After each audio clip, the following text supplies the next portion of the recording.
gauge is at 0. 0? Yeah. Uh-oh. So we're a little dead in the water here. It's raining, of course. Of course, this is when everything would happen. We lost our fan belt. What's up, everyone? Today we are down in Waco, Texas, picking up our new to us 1970 Buick Skylark. So the last time this was on the road looks like back in '99, and she may look a little rough around the corners here. Door's nice and solid. Our rockers are solid. Floor pan's in great shape. A little bit of rust, but nothing terrible. We'll have to do a little metal work behind here. Haven't seen what's in the trunk yet. And because I was gonna go ahead and, you know, just rock the old Roach muscle car vibe anyways, I'm just really pumped that we found something with a very solid body. It has a little bit of rust down here, but it's all surface. Yep, nothing going through there. You have your inner wells are almost completely intact, just a tiny bit of rust here. Way better shape than our GS back down at the shop.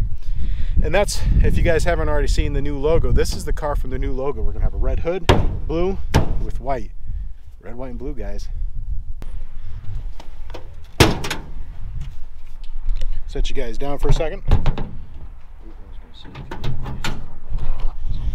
This is the legend right here that's held the car for us. Duncan Brooks, nice to meet y'all. I didn't know you were turning that around on me, but happy to be here. Make sure you head over to his channel, hit that subscribe button. I'm looking forward to some pretty awesome things coming in the future for you. We're gonna have some fun over the next couple days too, so we'll make sure to get everything for y'all. But this is our engine right here. It's a Buick 350. Told you it had a nice, like, Captain America, Superman wire and fuel line job, but we can change that. Yeah. Red and blue. Interesting call. Not really OEM with the color scheme, and but it's all there, and the obligatory rust from any Buick. You know, the old-fashioned battery hold down spot, a little rough, but inner fender, not a big deal. And then the other obligatory rust you're going to find is on the trunk, which is only a little bit of surface down here. Normally you're going to have a lot of burn through with the rust, so nice solid trunk. All right, first thing we're going to go ahead and do is just do a check overall what we see. I don't actually see anything worrisome. That we have a flex hose down here, which it'll get us through. It feels like it's still intact. It's not rotted all out. We do not have the original radiator, so we don't have to worry about that, hopefully. And once we get this thing warmed up and stuff, we'll check the transmission fluid, make sure it doesn't smell too bad and it's at the right level. Oil wise,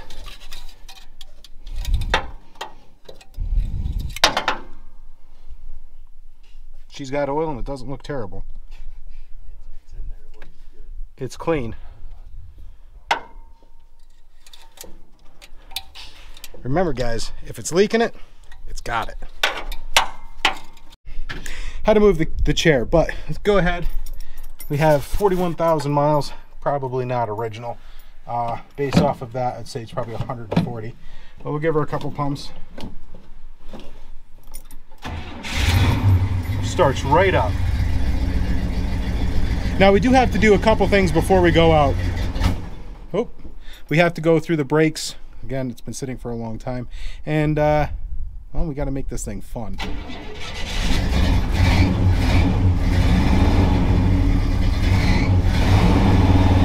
May need some new gas too, honestly.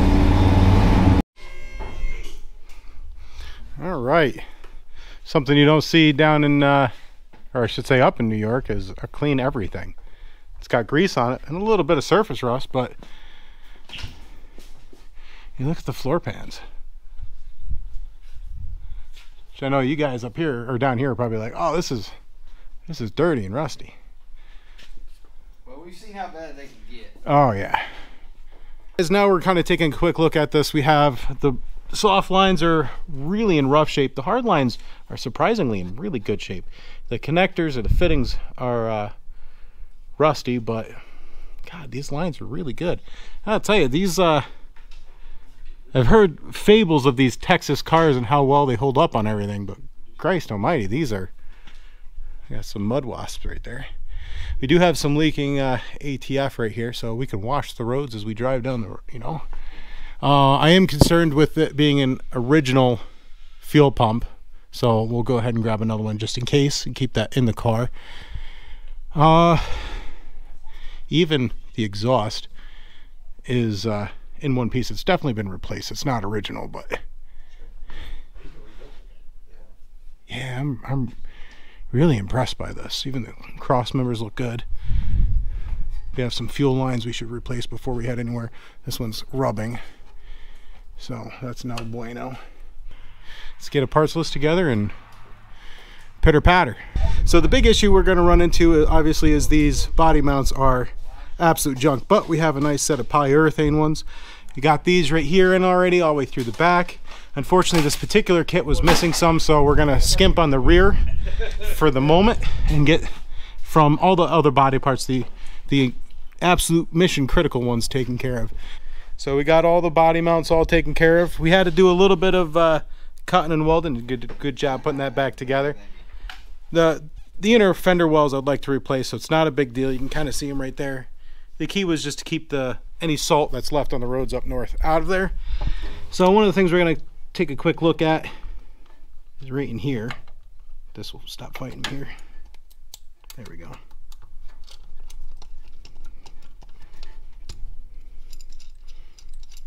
I think this is going to be our critical error with the brake system.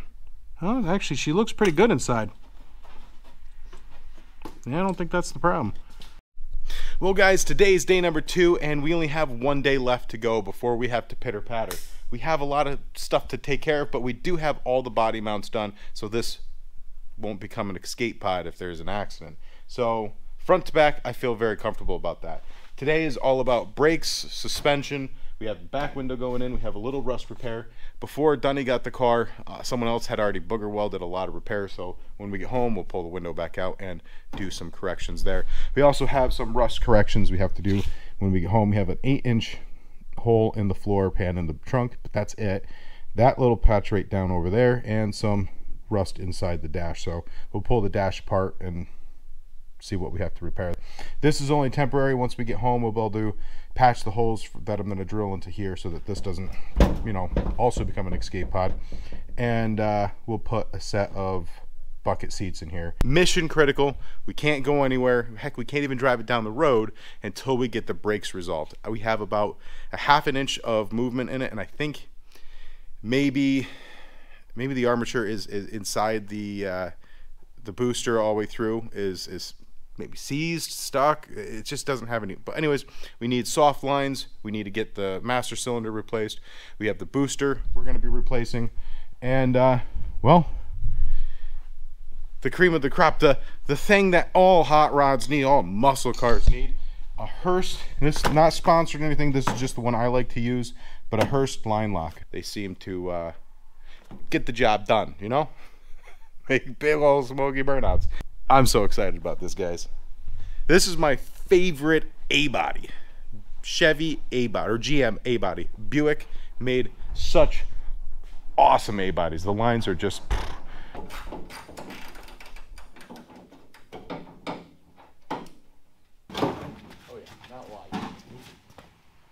So guys, look at that. This was all that was holding in our entire brake system, so I'm glad we end up taking this guy off, because no C-clip on here means down the road this could have rattled out. Could have. Not guaranteed, but could have. And no brakes. Alright, the engine bay has been cleaned up significantly. That way, while we're down the road, if we have an issue, we're not going to have to worry about taking off bracketry. That's not necessary. The old coil was left behind. That was gone right away. We have gauges going into the front, so that we have coolant temperatures, proper coolant temperatures, as well as oil gauge, so that we don't just have idiot lights. And we'll have a voltage meter, so in case we start having an issue with a voltage regulator or the alternator itself, we'll be able to go ahead and sort that out before we're kind of abandoned on the side of the road. So far, a lot of the things like the power steering pump doesn't seem to be leaking anywhere, and if it is, it's just really minor things. We have extra fluids for that. It's just a matter of making it reliable. New fuel filter, we got a couple left over in case we need it, and obviously a proper air filter as well.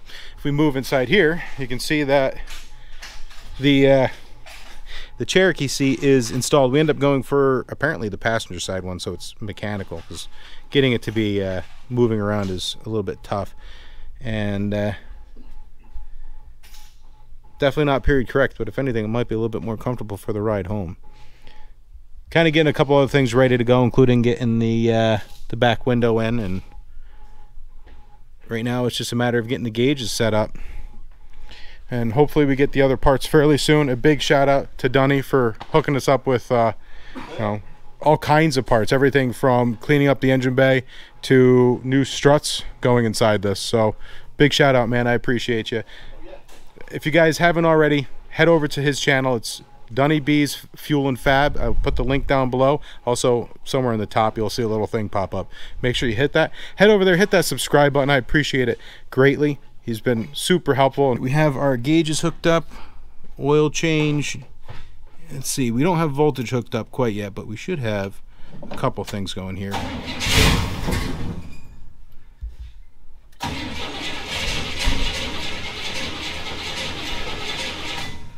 I have to wait for the fuel to get back up. We had the fuel line all apart.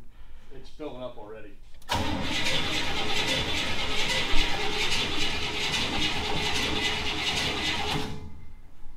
Got fuel in the filter at least.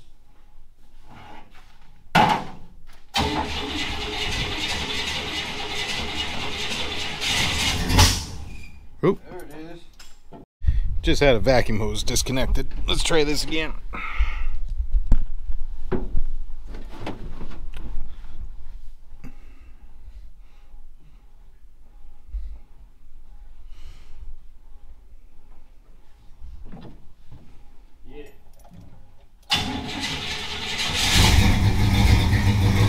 Oh, that's a lot better. That's so much better.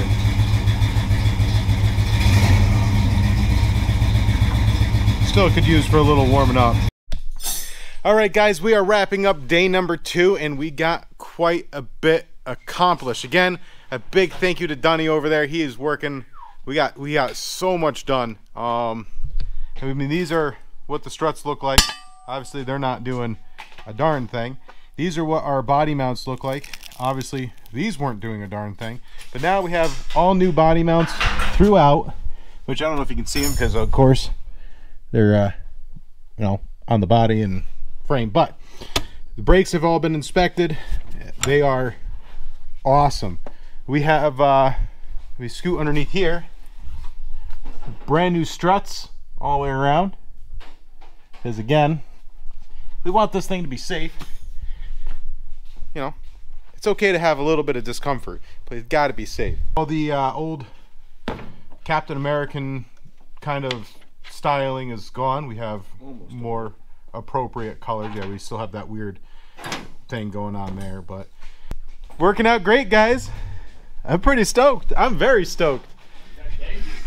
Oh yeah, look at this. I want to see how professional we are. We go over here.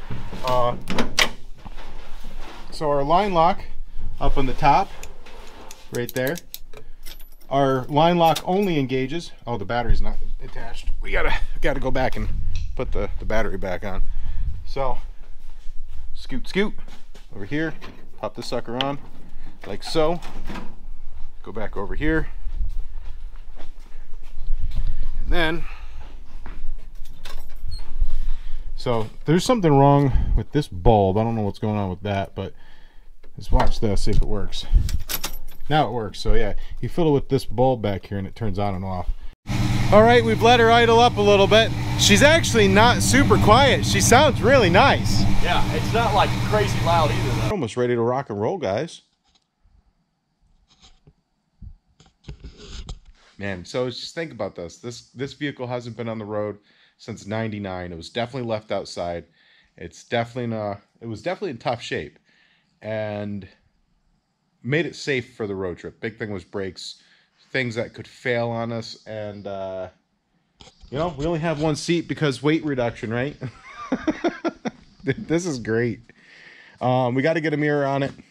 and I do have one. I brought one from home. I was going through the airport with body mounts and all this stuff, you know, critical things like line locks. And yeah, so I did bring this from home. It's not the prettiest thing, but I figured just in case the TSA decided to not let me get through with all my car parts. But they did. They didn't mind. So yeah, I just have to finish up a couple things here, and when he gets back with gas, we're gonna go get some coffee. First real ride in the old Buick. What up, puppy? He looks like he's still asleep.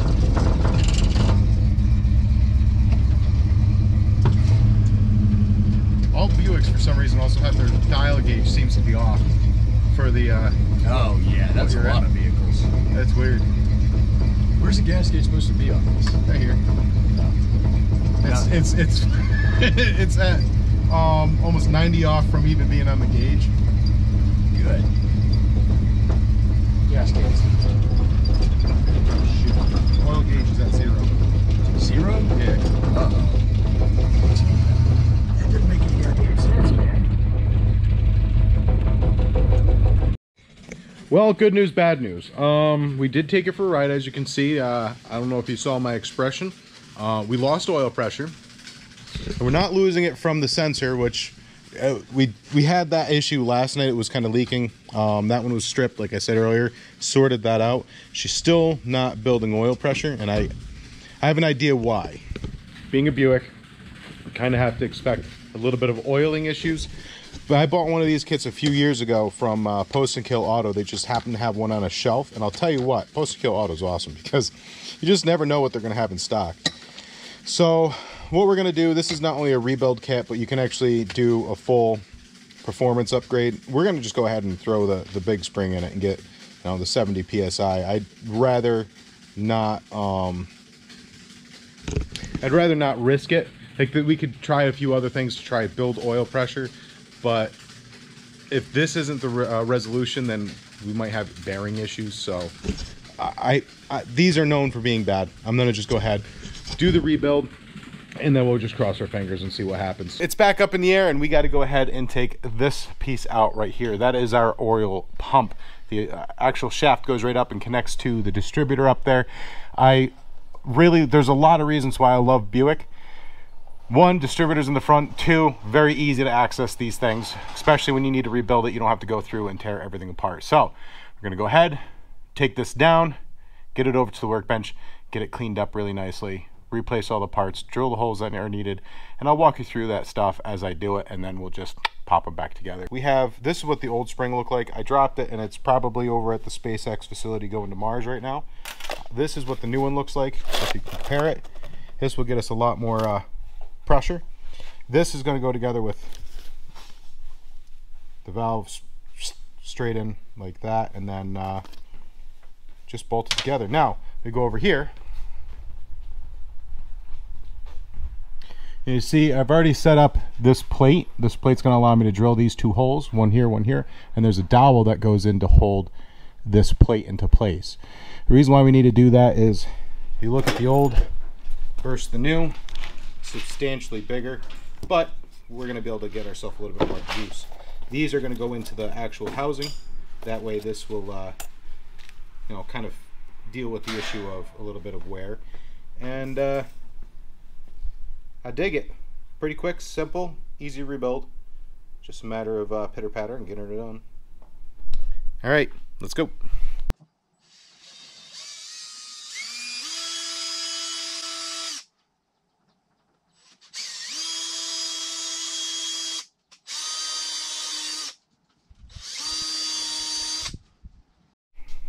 Moment of truth here. We're going to want some pretty good oil pressure right off the bat.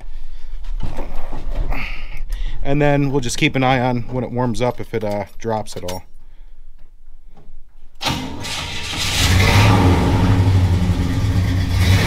Oh yeah, we're already getting loads more oil pressure. Guys, it is do or dare at this point. Oh, battery's not connected.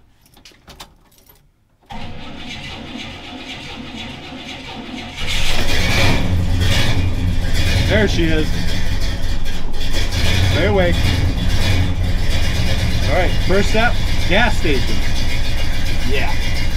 It's got 60 pounds on startup. Yep. In the cold. Let me know how that problem goes. Will do, man. All right, brother. You ready to rock and roll? Yes, sir. Here we go. She is chilly though, so I'm gonna roll this window up a bit. That's my door handle.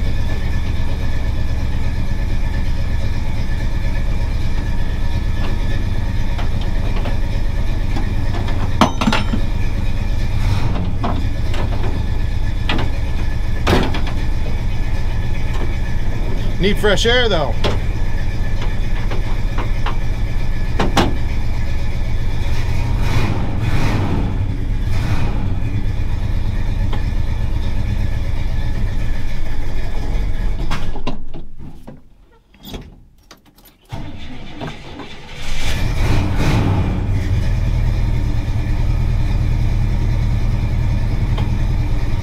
There we go. All right, brother. Take care, man. God bless.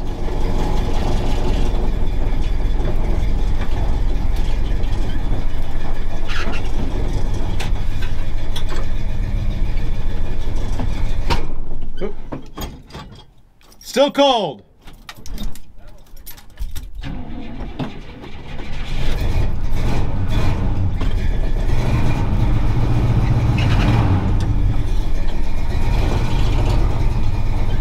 Got good oil pressure, and we're off. We got to go into, I got to get a cup holder. So I don't know how that's going to work with this. And we got to get windshield wipers. That's a critical must now. And pack of tools and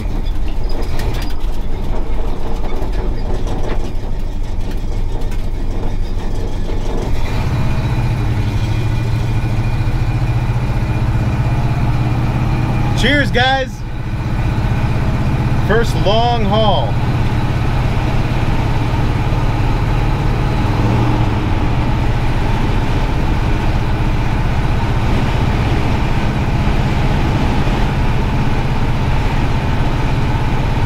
Something I gotta say, right?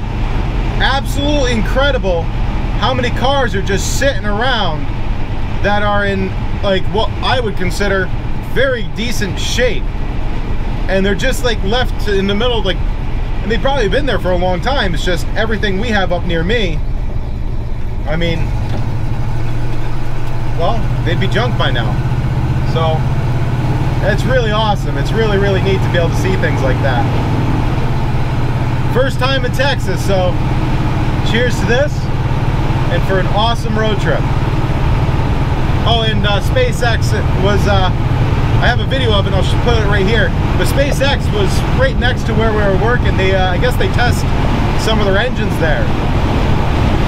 I got to see one of them run. Well, as close as I could be, but yeah, that was cool. Real quick update, we're at 1 hour, and this gets about 4 gallons per hour, which equates out to being, I don't know how many miles I just went, but we have another 3 hours to go. So pitter patter, let's get at her. Let's take a look at that view, guys.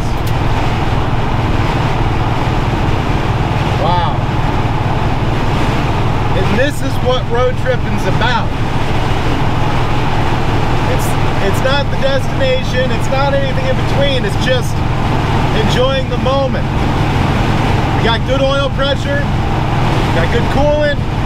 We're producing like 16 volts, which I don't know if that's necessarily a good thing. I think these gauges are kind of janky as all heck because everything seems to be a bit off except for coolant. Coolant seems right. But I wanted to get some gauges in here because, you know, it's a bit of worn out car. You don't ever know what's going to happen. And we don't want to run it with no oil pressure, so anyways, let's take a look at that view. Well guys, today is day 2 of the road trip. It is still pretty chilly and still no heat. But knock on wood, so far everything's been really good. We got here around 1 o'clock in the morning. Now I need to go get some coffee, something to eat, and then hit the road. Well guys, I figured I'd be able to get a little bit further than I did. I couldn't see a gas station off the side of the road for the past hour. And I figured I'd get a couple more up, and there's a gas station up the road, and there she is. Well, came prepared. I don't know. Oh man. Well, it is what it is, guys.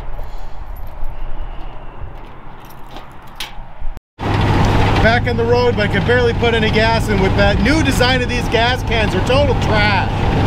They're just impossible to actually put gas into a car. Anyways, we're coming up to an exit now. It's a mile away. I put about 1.5 gallons of gas in, so I could really do it. So hopefully it makes to the next gas station. So we're a little dead in the water here. It's raining, of course. Of course, this is when everything would happen. We lost our fan belt.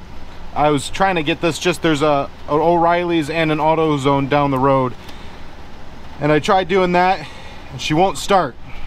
I have a feeling it's because we lost the power to it. So I got to try to get this thing rewired up and try to get this thing back running. Alright guys, so an update on this whole mess. I was able to get the HEI hooked back up. I need to do that properly. Whoever did that cobbled it in there. Let's go ahead and get to that parts store before they close up shop. But yeah guys, hold on a second.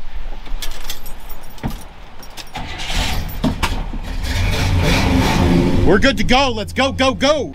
Alright, I'm at an AutoZone right now. I don't know if the lens is all wet or anything, but it worked all the way until I got to that point right there. And that darn light took so darn long that this thing was just mad as all heck. But we'll go in there in a second, and we're gonna give them a shout out. Also, they'll pronounce the name of the town, but the police actually came and helped push it to where it sits right now. So huge shout out to them. But we'll go in there and we'll introduce you to those guys, because these guys came in like super clutch. They helped me find the appropriate size one. We're all set, but we got to go ahead and fix my little cob job that I had to do to get my distributor to work again, because that fan belt actually must have came back up here, and it took that wire right out. So we're gonna go ahead, just put this back together, and as you can see, I don't know how well you can see right here, but someone already did a splice. I just cut the splice out to get the splice here. It wasn't a good splice, but it was obviously good enough. Get this right in there. If it cooperates, everything is hot right now.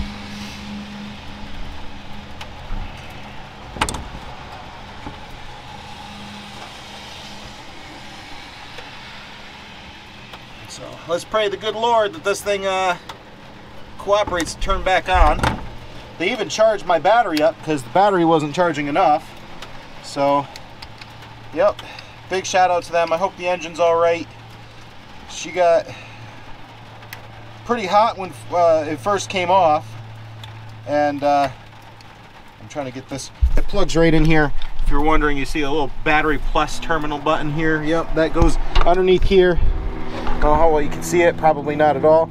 But there's a little spade terminal, and that just slides. A little spade terminal right here, it slides right on. We kind of just scoot that out away from everything, and they even charged my battery up and everything. So let's go grab the battery and see if she starts up.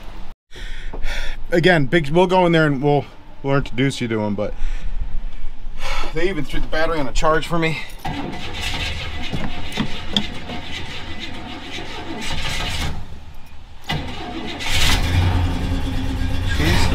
She's much happier now, but for some reason, and I don't know why, this temperature gauge no longer works. So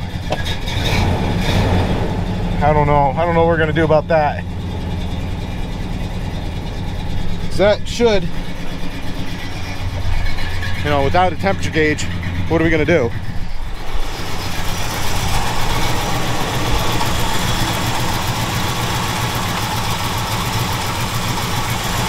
I don't know why. Now we need to put more coolant in it. It's sucking up all the coolant, but it's happy again at least. All right, I have a headlamp now, and for some reason this sensor just decided it no longer wants to work. It looks like that is the bigger one.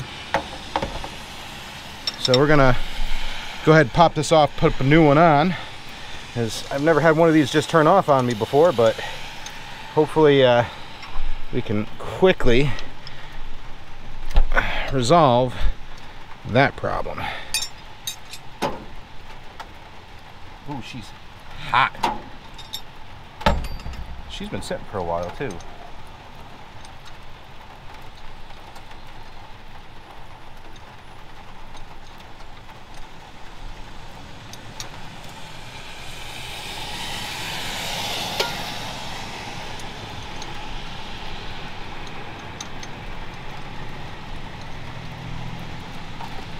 Engine block's just heat soaking. That's no bueno. That's no bueno. Not good at all. All right, so we got to pull that out. It goes all the way back. I'll rerun it and see what the temperature is. I got to say, this is not sponsored, but these guys did come in clutch, and I know I'm not going to pronounce the town, city, or county's name properly. So, what AutoZone are we at? AutoZone in Tuscumbia, Alabama. And Tuscumbia Police Department was the ones who gave you the hand earlier. Yeah, they were super nice. They didn't even give me a ticket for holding up traffic. Introduce yourselves for being the absolute BAMFs here. Thanks. Keith Rutherford. Kate Scott. So, big shout out to these guys for helping me out tonight. I mean, they checked like 8, 9, 10 different types of belts to get the right one. These guys are a legend. So, if you're in the area, Come see us. heroes. All right. I gotta find a hotel because yeah, this is a mess. So yesterday became a little bit of an expensive day, but all worked out in the end because honestly, the Lord works in very mysterious ways. So I started out the day, I want to say I was probably that way. I'd have to catch my bearings, but I was probably up that way, no more than 6.5 miles. And we lost the fan valve again. And somehow, I mean, it came off with such veracity that it also took the belt off for the power steering. And it took the power line off of the AGI distributor. So, apparently they can run for a couple seconds or a little while, not very long, but a little bit, must hold enough storage of energy. I don't know, but it ran for a little bit longer after that. I was able to figure out what happened. I had enough wire and stuff to kind of just like finagle it back together, and I actually found a crimp, one of the spade crimps underneath the mat right there, to get that all back together, and then the shoestring to get a couple shoestrings from a Dollar General that was in the middle of nowhere, to get the thing to at least make the fan spin. It didn't stay at the around 185, 190 degrees. That it was sitting at 200 and maybe 5, so it was running a little warm while I was driving. And a big shout out to you have Santa's Workshop, which he gave me a really sweet hat right there the other day when we were there. So Santa's Workshop, because before I left he gave me a battery jumper pack, and the battery pack was enough to kind of, well, it was definitely enough to offset the fact that the shoestring was not able to produce power, not sufficiently enough. So everything worked out great until I got to that red light I showed you last night, and she started to climb because it didn't have the air going through the front grille, and unfortunately she started to overheat. So I shut it off. I didn't want it to overheat. I was 100 feet away from the parts store, and I was able to, you know, I'd be able to just turn her back on and go. And unfortunately, you know, she started to heat soak. The car wasn't happy. But I'm like, okay, we're right there. The light turned green and it wouldn't start. So big shout out again to those epic guys, ladies and gentlemen, down at the AutoZone last night, and the police department for helping me push it back into place. They didn't run me a ticket. And anyways, I was able to limp to this place because I just couldn't see out the windshield. Again, if that didn't happen, I probably would have been, you know, another 20-30 minutes or probably an hour up to Dillon's. And Actually, it wouldn't have been. I probably would have been about 30 minutes past this place, and this was my last place to get a hotel, so I've been stuck on the side of the road for the night. But so thank the Lord that, you know, it was frustrating and, you know, tiresome, but it worked, you know. Well, I'm safe. Now, I did order Papa John's New York style pizza, and coming from a person from New York, it's kind of a little lackluster. But Waffle House! Woo! Waffle House! Breakfast time! I'm hungry, I'm in the wrong lane.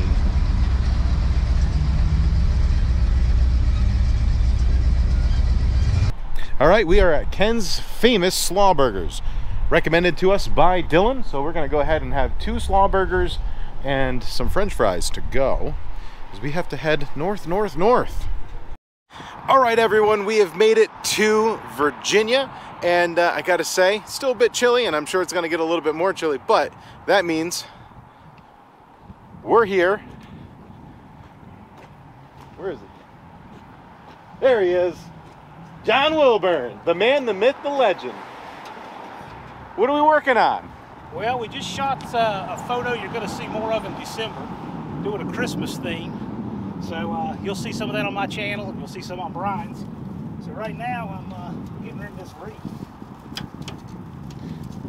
What can you tell us about the van? So the van belonged to my aunt. She bought it brand new in 1985, and got it from, I believe, a dealer in Winston-Salem, North Carolina. B150 conversion van, high-end van, and she hasn't seen it in 20-some years. So I got my full Cousin Eddie get up on here for my video and Christmas cards, stuff like that. But I just leave it on because I don't mind people thinking I'm crazy. Anyway, this van's going to get a lot of cosmetic work, but here she is. So I'm going to do a walk around to the van. We'll walk around it. I'm doing this for my channel, and you can follow along as we do it. Well, if you want to see the full walk around, that means you have to go over to John Wilburn's channel and hit that subscribe button. It is a requirement. Sure, of course. Well, I gotta say, after starting to lose the fan belt the first time, throwing the fan belt, leaving us stranded, and it just ate another fan belt. I grabbed a couple more from O'Reilly's. The guys there were awesome. Not sponsored, but again, in a clutch. I also got some more Rain-X, some glass defroster, because leaving Tall John's this morning, the glass was frozen over, frosted over, so I had to scrape it all. And I'm just trying to make the travel a little bit easier, because we will be staying the night one more time. I gotta say, I bought a couple extra fan belts this time. So, where we stand right this second, we are 6 hours and 46 minutes from our next destination. Unfortunately, that will put us like almost at midnight. So I'm gonna go ahead and call them up and see if we can't hang out first thing in the morning, and I'll get as close as I can. But we have a hard deadline, so fingers crossed we don't have any more hiccups. We don't have to rewire like electronics like we did last night. Because I was hoping to be about 3 hours north this morning, and that kind of put me behind. Every time I make ground up, I start to lose it again. So we're gonna just go ahead, assume we're not gonna be able to make it to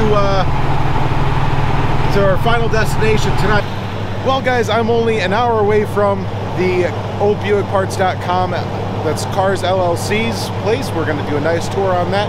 I did need to stay at Sleep Inn. That's probably the nicest like hotel I've slept in the entire trip. It was really nice. I was only here for 3 hours, but I feel pretty good. I was getting a little too tired on the road, so safe than sorry. We have an hour, like I said, to hit the old BuickParts.com, and then after that, we're 3 hours from home. We'll see if Terry's available. I know I'm a lot earlier today than I was expecting to be. I was hoping to be around the afternoon, because he has work and home life as well. So worst case scenario, we'll have to catch him. We'll just make a special trip down, because he's a cool dude. He's a very cool dude. So she's happy. She's almost home. Last driven, 99, guys. No such thing as a bad Buick. I keep saying it, but she's awesome. All right, pitter patter. Let's get at her.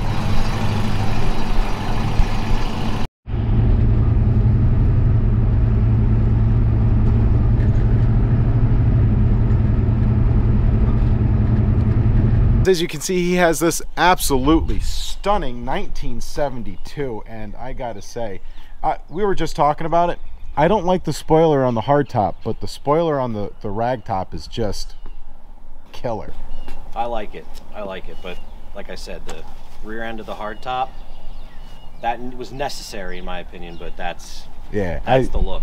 I agree. It's just fantastic. How long have you owned this for? I got this when I was 13. It was $1,500. It was brown on brown. It was a Texas car. Guy was in his 90s, and single owner, drove it every day. So two Texas cars sitting right next to each other. Yes. In New Jersey. Exactly. Where they belong. And it was, I mean, it was in good shape, but it needed TLC. It's got the same 350 in it, and it's, I mean, other than that, everything else is brand new. But the engine's still there, and it's drove me to college and served me well for 20 years now. So the fact that it's now going to be 50 years old is kind of crazy to me. So I've had it for 20 of its 50 years, and I appreciate it. And it's really awesome that we are now at Cars LLC. You can actually go to oldbuickparts.com, but this is one of the very few places that actually service Buicks, because you can always get parts for Chevelles and all that, but Buicks, I prefer them out of the GM mainstays, and they just have presence and class. Well, we like to think so. I've ridden in some GMs of the same era, and fast is one thing, but comfortable and fast is the only combination I found in a Buick. So Corvettes are nice, but they hurt after a while. And well, I have to say I prefer Buicks, but I still do anyway, despite the business. Right. We have some pretty cool things inside. Once we go inside, you'll see just how much passion they have for Buicks. Because not only do they have a lot of 70s era, but they have all kinds of Buick support, including even older when we go into some of the other places in here. But for you guys to know, of course, this is Grand National. It was faster than the Corvette of its year, and surprising because it's heavier. It is. It's very heavy. So what got you into the business? Well, I worked here in high school to make the money that I spent irresponsibly as fast as possible. Didn't really, I don't want to say I didn't appreciate it, but I didn't understand it. It was just a summer job doing laborious type things. But once I started driving the 72 and started realizing things deteriorate or break or fall off, I realized how important it was to have a resource like this. And after I graduated, my dad talked to me, who started the business, about coming here to help, and that was 6 years ago. So I've been enjoying it more and more every day. It's important to me to maintain it for the customers, as well as have a resource for younger people like myself who are inheriting their grandfather's cars or spending some money that they've saved on stuff that they remember from their childhood and put money into something that means something to them. It's nice to go to shows and hear the positive feedback from the older guys who say, I mean, how old are you? And you're doing all this now? And eventually it's going to have to be people like us, like our age, that get into this to keep it going. And it's a business that started in 1973 My dad started it looking for parts for his grandfather's 51 Buick, and it kind of just grew. He sold a TR6 to buy his first Chevy van to start the business, and out of a shed in his backyard, he kind of piecemealed scrap parts off of parts cars and then started manufacturing, and here we are 45 plus years later, and we're still doing it, and happy to be here. So can you tell us about some of these cars and this showroom here? Sure. Well, this used to be a Studebaker dealership. The showroom, ironically, was upstairs, which with no heat or air conditioning, maybe is why Studebaker isn't around anymore. I don't know, maybe they needed to change their business plans. But this is the 87 Grand National. Fairly obvious about what it is. It is one of my favorite cars. When I was 13, I was given a choice of buying a 87 or a 70, 72 type, and I went with the 72.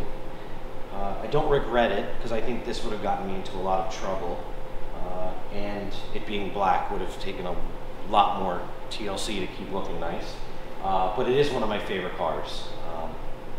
When I get a chance, I always drive this. The 65 Riviera GS is one of the first cars I ever remember sitting in when I was a kid. It's been restored. It's won lots of awards at shows. It doesn't get driven nearly as much as it should, maybe for good reason. Keep it safe.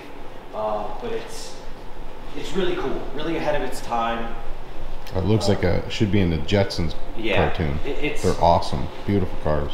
You know, my friends who've seen it refer to it as the mafia car, but it's just really cool, really comfortable, and it's just been a part of the family and the business for so long. Happy that it's safe and sound, and we'll get out in the summer as soon as it warms up a little bit. Funny enough, at a car show in Pennsylvania, this was me in the front seat of that car. Oh wow, that was a little while ago. Yeah, I lost the hair, but I still look goofy. And then this is the 70 Stage 1. That was the car I remember going to Englishtown, New Jersey to watch my dad race in. It's 455 Stage 1. It's built for racing, but it's always been one of the cars that I drew to. Reason why I wanted the GS when I was given an option when I was a kid of a car to work on and then eventually drive is because of this car. It's not the fastest, it isn't the nicest, but it's just the one that has kind of stuck out in my memory. When I think of Buicks, I think of this specific car. It's kind of a unique setup with the black hardtop and Apollo white. The VIN coated it as such that it's a two-tone paint instead of a vinyl top removed and then painted. Which is what we were talking about. Yeah. That I didn't know that actually Buick did that.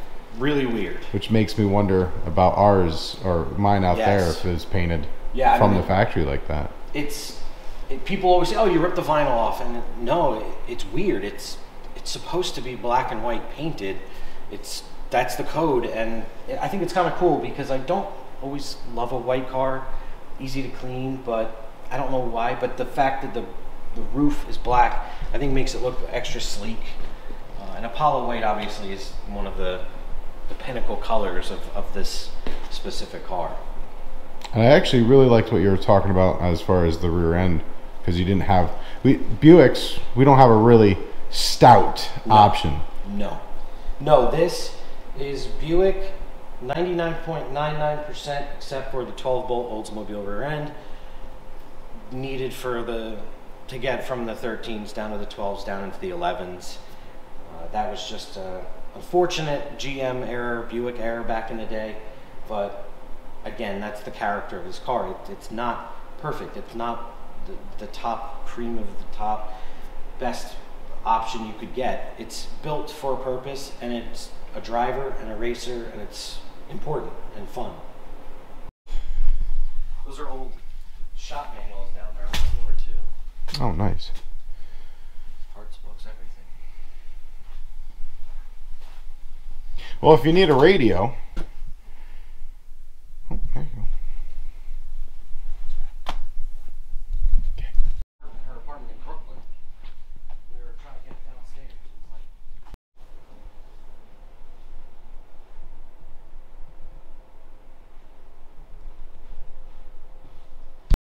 So if you're not already into Buicks and you're thinking about getting into Buicks, this is an absolutely awesome resource for you. You head over to oldbuickparts.com or reach out to Logan directly.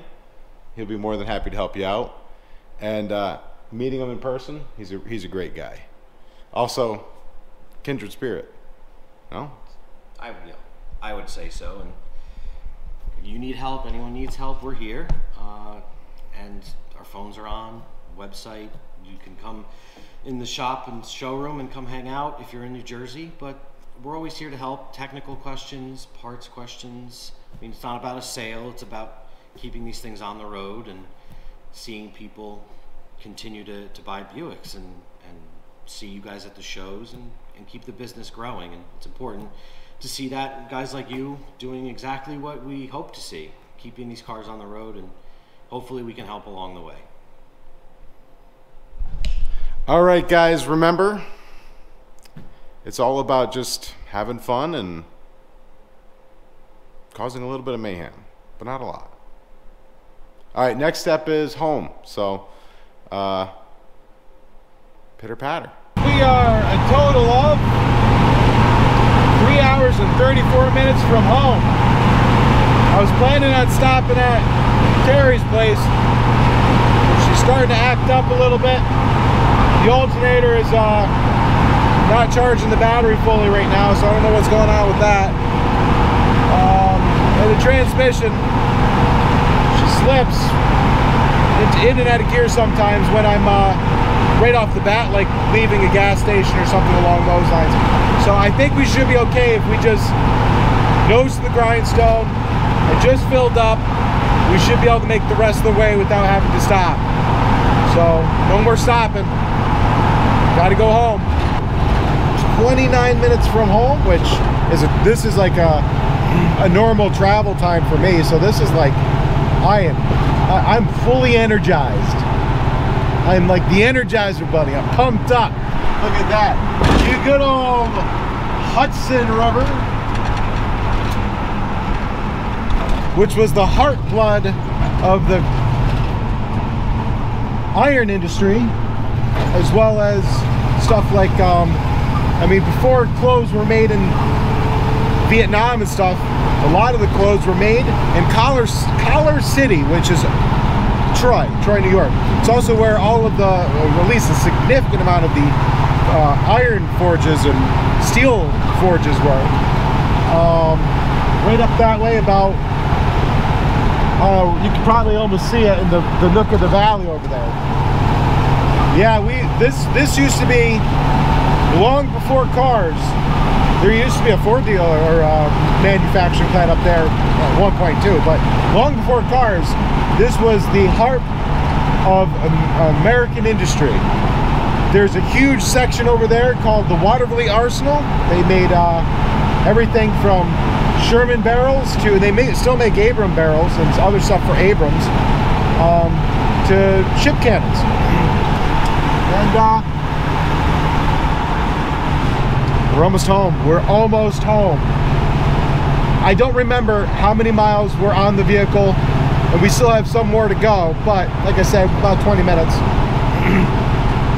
But I remember it was 41 something, and we're not quite, but we're almost to 44. We're at 43,524. So we're not almost. We're rounding up, I guess. But listen, I'm super excited.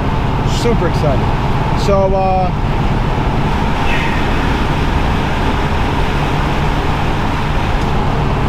oh yeah, baby, let's go. Let's get some. That was okay. We're not home yet though, so no jinxing anything. Let's wait until we get into the driveway.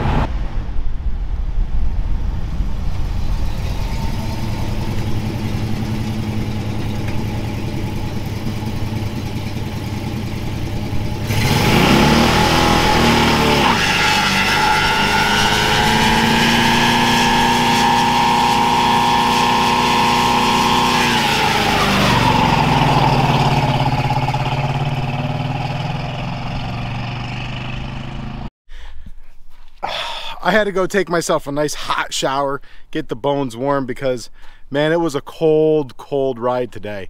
But hey, it's back. No dings or dent, and fortunately we actually got here before, you know, the snowstorm tomorrow. So we've had rainstorms and stuff like that, so there's not really much in the way of salt got kicked on the car, which is fantastic, which I was really hoping that would be the case. We did get some dirt and stuff, but man, that burnout was wicked. I didn't want to do a burnout before I got home because losing that fan belt and causing mischief made me worry. But we have a set of 15-inch wheels that are going to be going on here. We got to get tires for them. I want to see if they'll actually clear brake, or like actual disc brakes, because we are going to upgrade that. But guys, just take a gander at this car right here. I was thinking about what we're going to be calling it, and man, just take a look. Hope you guys liked that road trip. I know I had an absolute blast. If you want to support the channel, make sure you hit that subscribe button down below, hit that notification bell, and if you want to pick up merchandise, I highly recommend it, because not only is it cozy, I know it brought me through most of that road trip, but it's just really high quality print work. I know I switched over to Blacktop Yacht Club because of their quality, and also because he did a phenomenal job on the new logo. So make sure you hit that subscribe button, and if you're interested, pick up some merch, some swag if you call it, and that helps for the next trip. So thank you very much, guys. God bless.